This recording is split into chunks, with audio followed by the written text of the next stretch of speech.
నవంబర్లో IPL mega వేలం జరిగే అవకాశం ఉంది. అంతకంటే ముందే ప్లేయర్ల రిటెన్షన్పై క్లారిటీ రానుంది. ఎంతమంది ప్లేయర్లను అట్టిపెట్టుకోవచ్చనే విషయంపై ఇప్పటికైతే క్లారిటీ లేదు.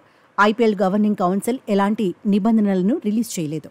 అయితే ప్రతి ఫ్రాంచైజీ 5 ప్లేయర్లను రిటైన్ చేసుకునే అవకాశం ఉందని ప్రచారం జరుగుతోంది. అందులో 3 భారత ఆటగాళ్లు, 2 ఓవర్సీస్ ఆటగాళ్లు ఉండాలని కథనాలొస్తున్నాయి.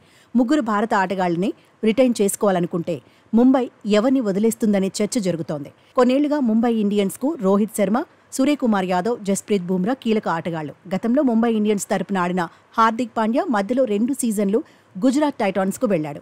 ఆ తర్వాత గత సీజన్కు ముందే మళ్లీ ముంబై ఇండియన్స్తో జతకట్టాడు.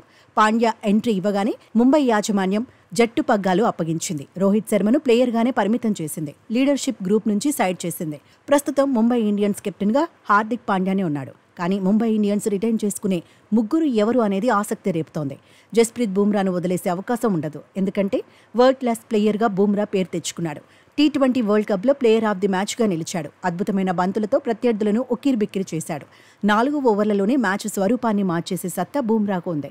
అందుకే జస్ప్రీత్ను వదులుకునేందుకు ముంబై ఆసక్తిగా లేదని తెలుస్తోంది. సూర్యకుమార్ యాదవ్ కూడా డేంజర్ ప్లేయరే. పైగా T20 ఫార్మాట్లో భారత జట్టుకు కెప్టెన్గా వ్యవహరిస్తున్నాడు. భారత జట్టు కెప్టెన్ను వదిలేసుకునేందుకు ముంబై ఆసక్తి చూపించకపోవచ్చు. టాప్ ర్యాంక్ బ్యాటర్ను వదులుకుంటే ముంబైకే నష్టమని ఎక్స్పర్ట్స్ చెబుతున్నారు. అయితే ఒకే ఒక్క స్పాట్ కోసం రోహిత్ శర్మ, హార్దిక్ పాండ్యా మధ్య పోటీ కనిపిస్తోంది. ఇద్దరిలో ఒక్కరినే ఎంచుకోవాల్సి వస్తే ముంబై ఇండియన్స్ కఠిన నిర్ణయం తీసుకోవాల్సిందే.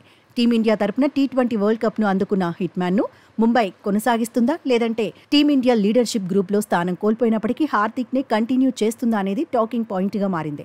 లోకల్ బాయ్ రోహిత్ శర్మ మనసులో ఏముందనేది కూడా కీలకమే. ఒకవేళ ఇతర ఫ్రాంచైజీల నుంచి కెప్టెన్సీతో పాటు భారీ ఆఫర్లు ఉంటే ముంబైని హిట్మ్యాన్ వదిలేసే అవకాశాలున్నాయి. కొందరు అభిమానులు కూడా ముంబైని వదిలేయడమే మంచిదని చర్చించుకుంటున్నారు. వేలానికి వెళితే రోహిత్కు రికార్డ్ ధర దక్కుతుందనే వాదన వినిపిస్తోంది.